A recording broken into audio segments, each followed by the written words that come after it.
Like, how to meet everybody first to the extent that we do not have a choice. We just need one man. We need collective responsibility. Let me tell you, everybody can. If we are hoping that everybody should put hands together, everybody can never put hands together. Yeah, it will fall apart, honestly. It's not even if it will fall apart. When you say it will fall apart, it means we have won't try to put hands together. It is hard to get everybody to put hands together because everybody has different ideologies, different views. Don't forget, tribal sentiment is there. So before before everybody now concludes, oh, let's under 50 years has come and gone. That's true. Do you understand? Like, how we meet everybody first to the extent that we do not have a choice. We just need one man. That man up. Like I've said, the president, we do not know the power that is willed to the president. The president has the power to sack or hire the EFCC chairman, the Inspector General of Police, that's the IG, the Chief of Army Staff, and the ICPC boss. Every relevant offices, agencies, it is the president that fixes them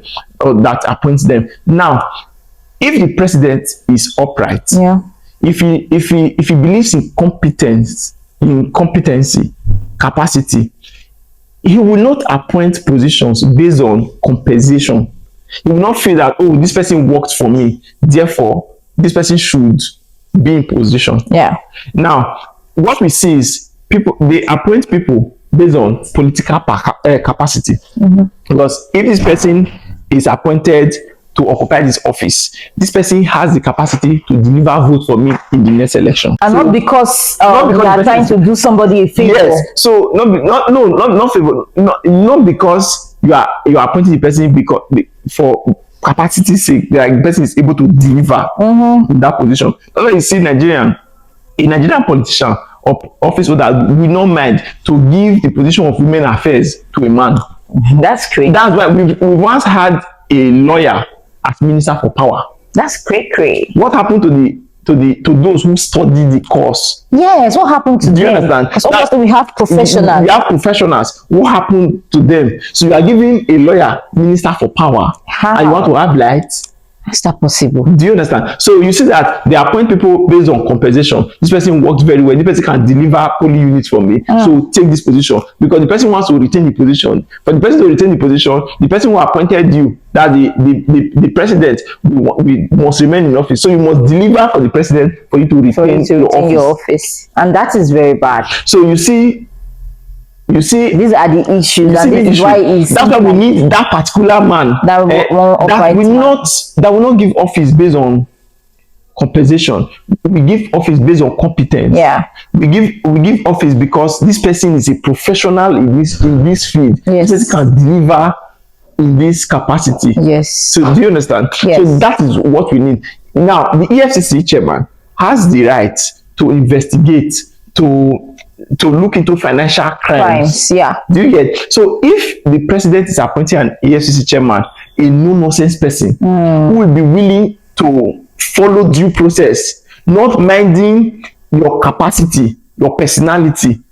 If the president is willing to appoint a chief judge who is upright, all of these things are what we should be looking at, not because this person has affiliation with you. So we need all of these capacities. So that's why we need one man. If you are able to vote the right person, that person who knows that this country needs to be factory set, that person who is willing to appoint those who have got capacities. So that is the kind of person that we need. Because if you think that like, okay, I will always say, if I was the president, the first thing I would do is to strip myself of immunity.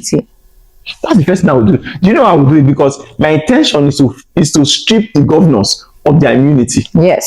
Because I'm not patient enough to watch governors diverting resources that is meant to develop a state to other things, their personal needs. So they are turning the country to a private estate. So I'm not patient enough. So I will ensure that I strip the governors, political office holders of immunity, so that the EFCC chairman can do his job. Anytime you fought, you see. I cannot wait for you to finish your office. I think it's even pointless. Now I know that people will be saying, "Oh, don't you know these things are due processes?" I know. I know people we expected that it will maybe people will fight it, like office holders will fight it for it to go through. It had to go through Senate, House of rep and all of that. Like who has got the ultimate power? The people. The people. Yes. Oh wow. Sorry. If I want to make such policy and I present it to the senators, they refuse to pass it.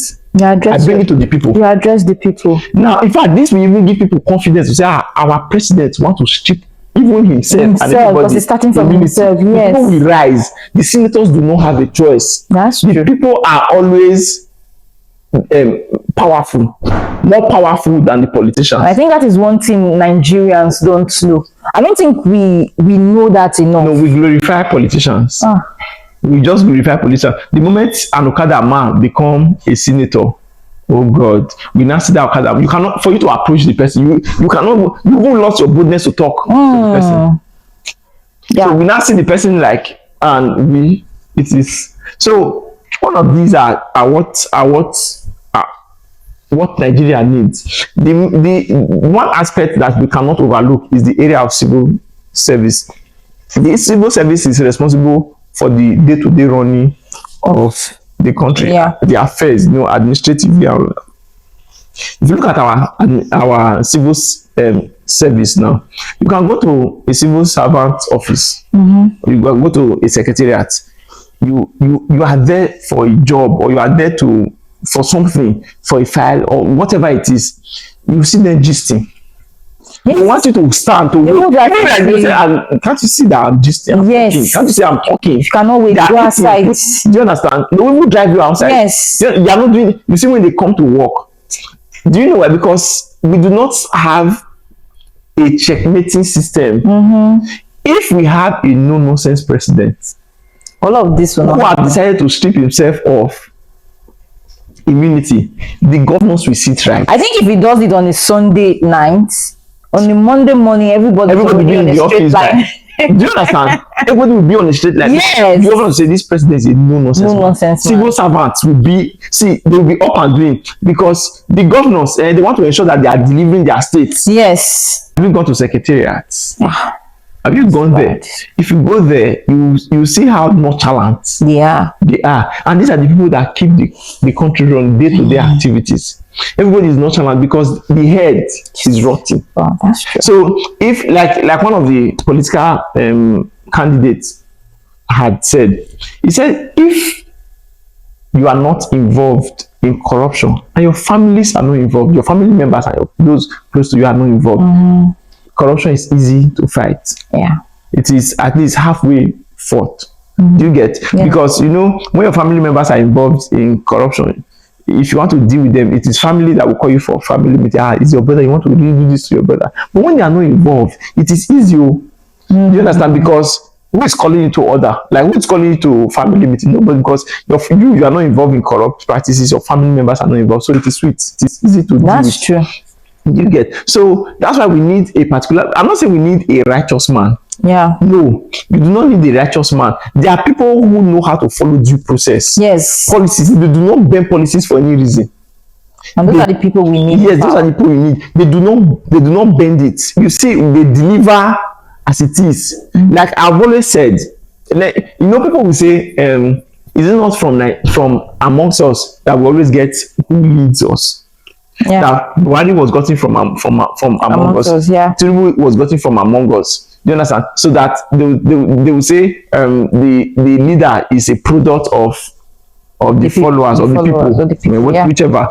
Now, if they are trying to say it is the people who are bad, it's not just the leader, but it's from the people that somebody becomes the leader. I beg to differ. Okay. Because it is not that the people are bad. It is because policies are not effected. Yes. In Nigeria, there's no reward for good behavior and sanction for misbehavior. Okay. Have you ever thought of this? When a Nigerian travel abroad, he tends to behave worse. If you see a Nigerian abroad, he obeys traffic lights. He does not litter anywhere. He obeys law. Because do you know why? It is the policy that influences the person's behavior. The policy checkmates your behavior. If that's in Nigeria who has traveled abroad that is behaving well, return to Nigeria, he starts misbehaving. Exactly. In fact, the moment he lands at the airport, including our politicians, if our politicians travel abroad, they behave well. If they return back to Nigeria, they start misbehaving. Do you know why? Because the policy creates opportunity for misbehavior. That's it. That's what the policy does. Because it's not as if there are no policies. The policies are not implemented. You know, when it favors you in Nigeria, it is connection. If it doesn't favor you, it is corruption. Yes, go to an office now. If you are in that office and maybe you were there first, you were supposed to attend to you. Somebody just came and they took the person fired first. You become angry. I came first. Why am I not being attended to? So you are angry. Yes. You say, this is corruption. But another day, you go to an office. They just call you, Tobore, success. Please come in. They left every other person that came first. They collected your file. In fact, they took you back past the back door. If you come out, you raise your two shoulders and say, connection. Do you understand? The day did not favor you, it is corruption. The day it favors you, it is connection. There's no proper reward for good behavior and sanction especially for misbehavior, for bad behavior. So every individual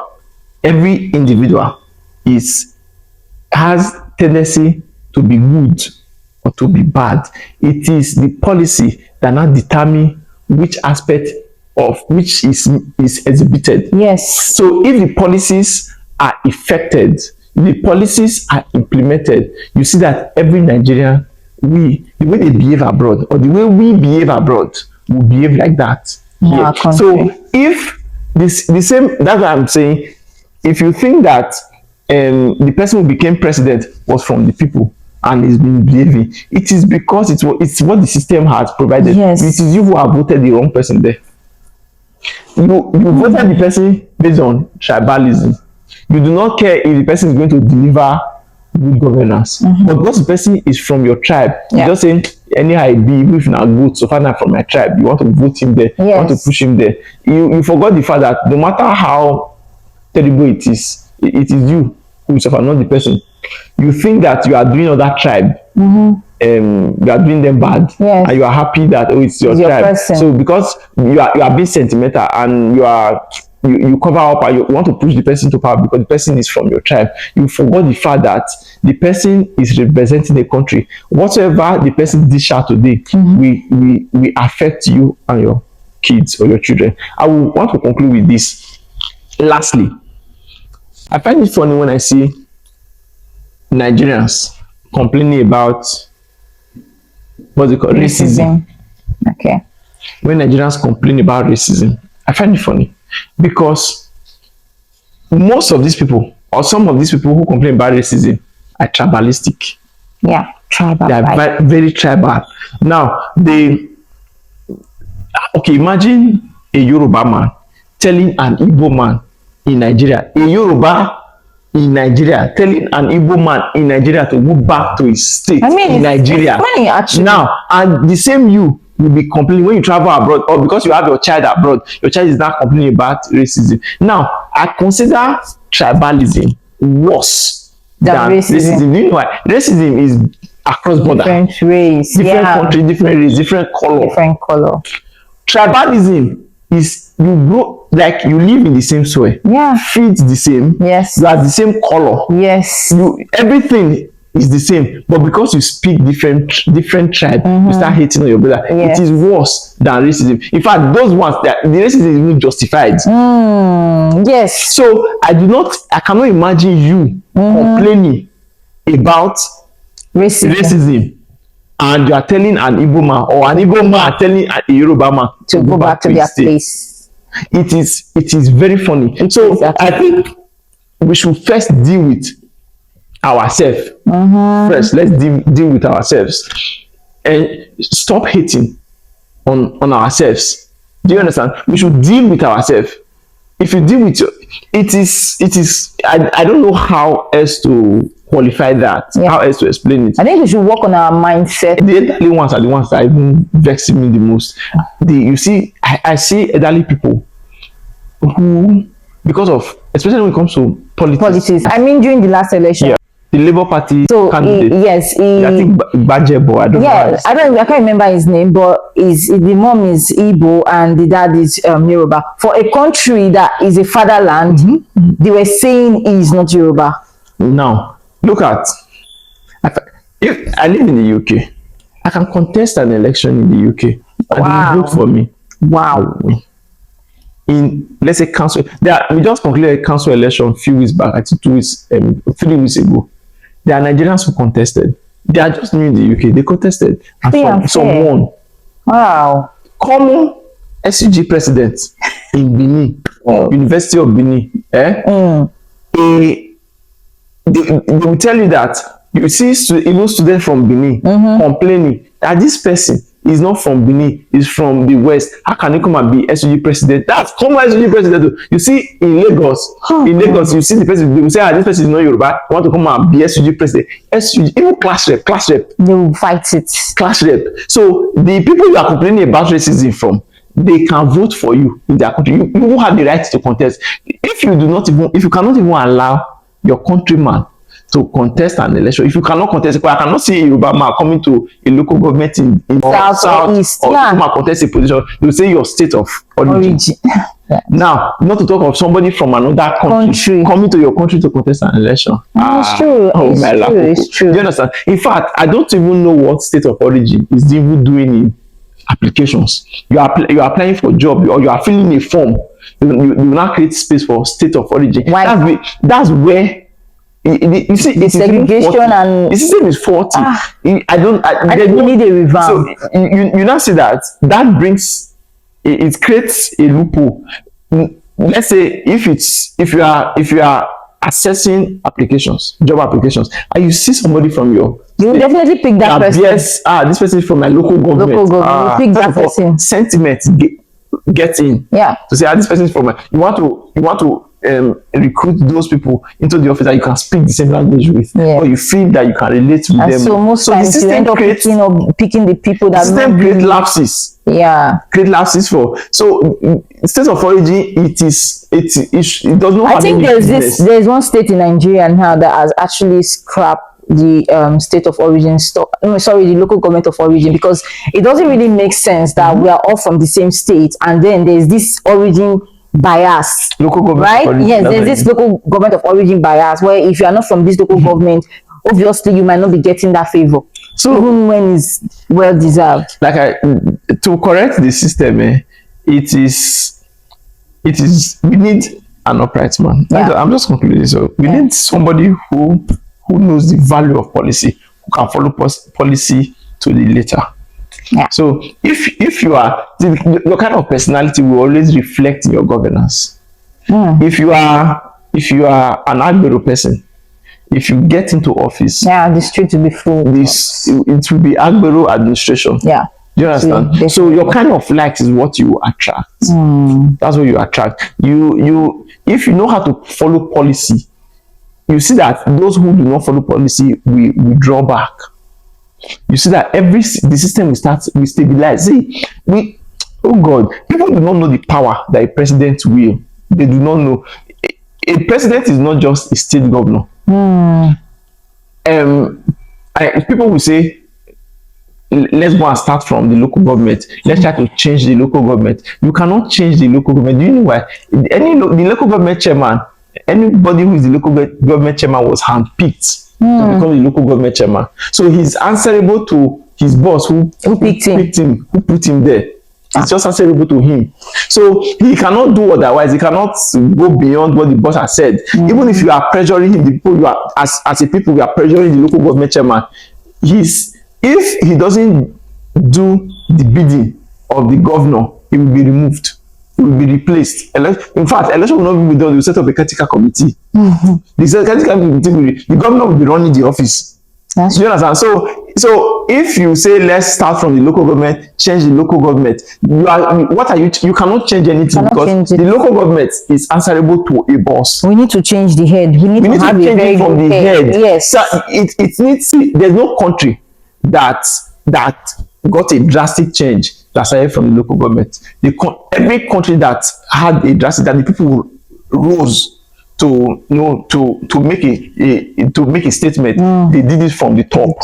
Yeah. They took over from the top, not from the down. When you say let's take over from the down, look at you are running from responsibility. You're running from responsibility. That's how it's. Yes, you're looking for an easy way out, which will lead no result, because the local government chairman is controlled by certain individuals. But who controls the president? If you decide to be controlled as a president, then you are foolish. You are not even worthy. You are not worthy to be a leader. You are not worthy.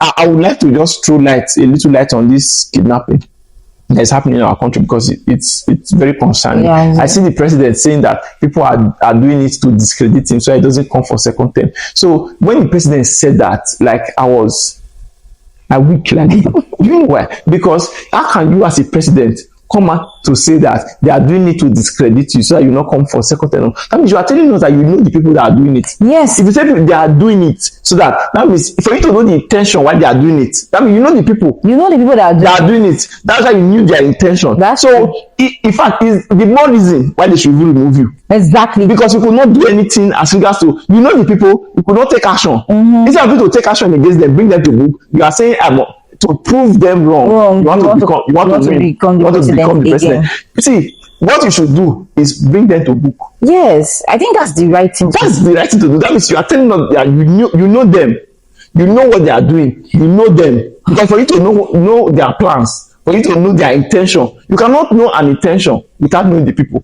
that are doing it, orchestrating it. Yes. So you must know the people before you know their intention behind it. So that means you are telling Nigerians that I know them, and I know their intention. Yes. So what I see in this government is government of excuse. Too much excuse. See, any government that stands up to give excuse, we complain that the country was turning upside down. And you now came to say, I want to fix it. Yes.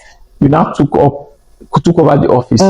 Then 3 years down the line, you are coming to tell us that there were problems before you came in. That's why the problem still has not been solved. Now, that's why it's even worse. You came because we said there was a problem. We need somebody to fix it. And you now came. We were expecting to now come 3 years to say, I fixed it too. Then you now came back to be reminding us that there was a problem before you came in. The problem is Nigerians, we have refused to take Nigeria as our personal affair.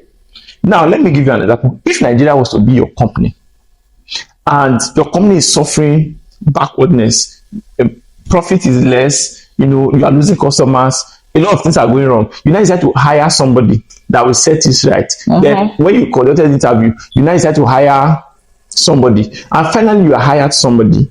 3 years down the line, you now came 3 years down the line, the few customers that you had before started leaving you. Your investors started leaving you.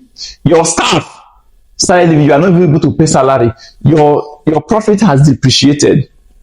3 years down the line, I say you want to come and fix it. As the owner of the company, you now came back and tell the person, so I brought you to fix things. Things like this. Then the person is not telling you, because there were problems when I came in. That's why I've not been able to fix it. Fire. What will you do to the person? Sack. You sack the person instantly. You see what? You will not be patient to I don't think I will even want to wait until everything goes bad. So you cannot. You won't even have. Imagine the person is not telling you, don't worry, sir. Please be patient. I'm fixing your company. That's the problem. Will you be patient? Will you be patient? Your investors are leaving you. Your investment is collapsing. You are losing money. And the person you hired that said he is coming to fix it is not telling you, sir, be patient. So be patient. Tinubu is fixing the country. The company. Let me use the company. Will you be patient? No. And you have other people that have brought proposal to you to say, this is the problem. This is the problem. This is what we should do. Will you be patient for another 4 years? I'm not. See, anyway. On this note, guys, please get your PVC. I will always say, in case for those people who are saying that they are not interested in politics, I pity for you. You are not interested in what determines major aspects of your life. Your future. That's what you just said. You're saying, I'm not interested in my future. That's what it means. That's what it means. I'm not interested in my future. If you are not interested in your future, what determines major aspect of your life, you are not interested in it. Because you are not interested in politics is interested in you. Politics will determine your business, will determine your education, will determine your children's life, will determine whether you have a job or not, will determine. So if you're not interested in politics, please don't. I actually think politics is everything. Politics is what makes up a country. Yeah. And if we get our... Everybody's involved. Yes, everybody's involved. And if you haven't gotten your PVC now, I don't know what you are doing, to be honest. Because if you add extra 4 years to your age now, you will know that things are getting... I would say this, and we've got people who are interested in the elections, but they are discouraged. They don't want to come out to vote because they already feel that the election has been rigged. Their vote will not count. I've not seen somebody who is very manipulative to the extent that he has manipulated your mind to start thinking from 2023 that 2027 election has been rigged. Yes. From 2023, he has already put in your mind that 2027 election has been rigged. Like, it's very strategic. Politicians are very smart. They are very smart. They know what they are doing. Wicked smart. Like, they are very smart. They are very smart in a selfish way. Yes. Now, they see, to the extent that even no matter how sound you are, I see sound people who I feel that they have something upstairs. Something upstairs. They even come up to say that the election has been rigged. You know what the government has succeeded in doing? They have not just rigged the election, they have rigged your mind. Before they rig an election, they first of all rig your mind. They rig your mind to ensure that you sit at home. That's where the rigging begins with. Now, the thing is, when I've been participating in politics, and I understand a lot of things, when vote is too massive against you, it is difficult to rig it. It is difficult. So for you to rig the election, the first thing they are doing is to try to ensure that the turnout is low. Reduce, so that their opponents will not get too much vote that will make it difficult for them to rig it. So they want to reduce the turnout. You that who is we have set of people who they are not even interested in the election. They say I'm not interested. Yes. So we have another set who they are interested, but they feel that because it has been rigged, I cannot go and waste my time. I mean, I'll post on my WhatsApp status about people getting their PVC, and then I get replies like, "You are wasting your time. It's not going to work. They rigged it. So this person will not win. This person will remain in power." And I'm like, that's the most. I'm sorry. Foolish thing I've heard. Serious one day, and I was like, please do not reply to my WhatsApp status if you don't have anything. You so feel that election has been rigged, right? And you still see these people. If the election has been rigged, they still distribute rice every day to convince you to vote for them. Yes. So that they buy it to themselves. They buy influencers. If you think that if the vote is massive, I want to know this today, it is difficult for them to rig it. Yes. So they first of all ensure that tactically they want to reduce the turnout, because they know that if the turnout is much, they will lose. The margin will be too much. But a lot of people will not vote for them. Yes. So they try to discourage you, make you to sit in the house, so that at least the few that will come to vote, they will be able to manipulate it wherever way they want to manipulate it. In case you are sitting in the house, or in case you have you like to vote, but because you think that they rigged it, and you decide to sit in the house on an election day, you are not coming out to vote for one reason or the other, you are an accomplice. you are aiding and abetting bad politicians. You aided them to rig the election. Do your own civil responsibility. It is your right to vote. Come out to vote. And I don't want to hear people asking Peter Obi. I support Peter Obi. I like people who are sound. Yeah. I don't want to. I see some people asking Peter Obi, how will you defend the vote? How can you want one man to go and defend all the votes in all the states? No, I mean, I have that question now. Is if obviously 3 years ago we came out in mass, I think in the history of Nigerian voting since I was become an adult, 3 years ago was when our youths, they came out in mass to vote, and then it was rigged just like that. Now this 2027, what are the measures put in place to ensure that it does not become now? First of all, election does not just end with your voting. Considering the system that we are, it should your voting should not be the end of the election. Okay. Do you get? If Peter Obi is just one man that has got one vote that can protect his vote, like I've always said, the people have the power. The people are more powerful than the government. Now, there's the turnout that you see. People march match. See, let me tell you, I've done INEC before. Let me tell you the secret. Before we go for INEC, in the last election, I did INEC job. I ensured that nothing happened in my polling unit. Yeah. That's why I ensured, like, they did not switch votes. But that does not mean that's the vote that reflected on the RF. Something still happened. Yeah. But now, look at what they taught us.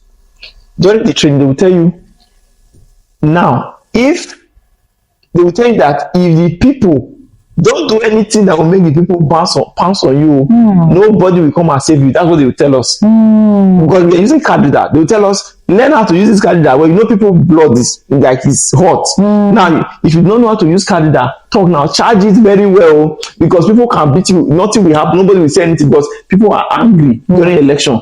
They tell you to, in case anything is happening, make sure first of all you remove yourself from the situation. Don't fight for anything as a staff.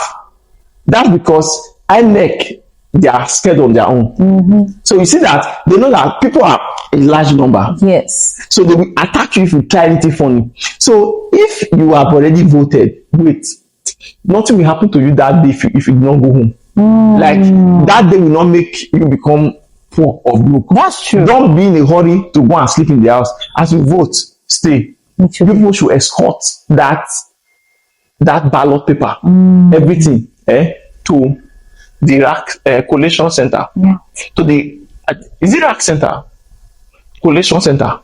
Escort it to the collation center. People should be there massively from the local government, ensuring that everything is how it's supposed to be. Now, anything that happens usually happen at the collation center, because from there they now challenge the states at each state. That's where they manipulate everything. People should turn up here massively. Follow your vote. Peter Obi is just one man. He cannot go and follow votes in Edo State, in Lagos. It is the people who. So this is your vote.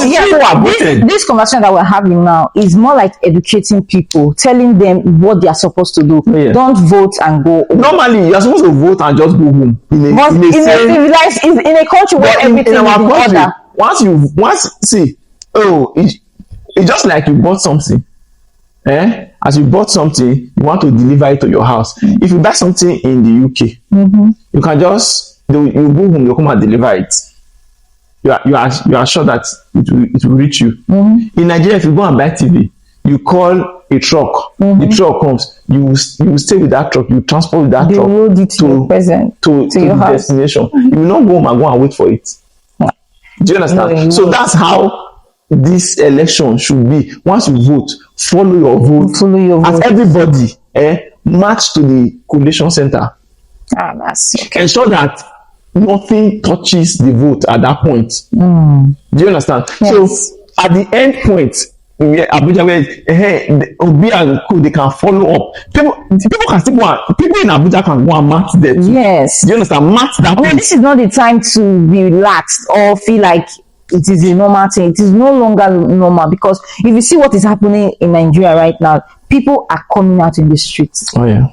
More people are getting angry. More people want a different government. More people want to feel safe in Nigeria. And so, if you do not have your voter's card, I'm going to say it again. Please get your voter's card ready. You need it. We need it.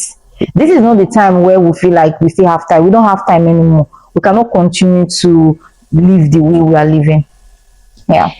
So I think I've said enough, and thank you so much. And if I decide to continue, I'll the more I talk, the more I get upset. Okay. Especially when it touches these aspects of life of the Nigerian life. Yeah, of the Nigerian life. So thank you very much for having me on your podcast. I still remain gifted, aka Gifted Says. You are lifted. Like I've said. Go stream my song Ancient City in bracket Yodo. Yeah. The artist is Yours Gifted.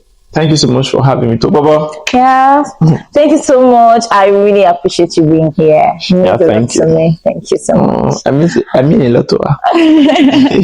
Okay, guys, thank you for watching this interesting episode. See you next time. Bye.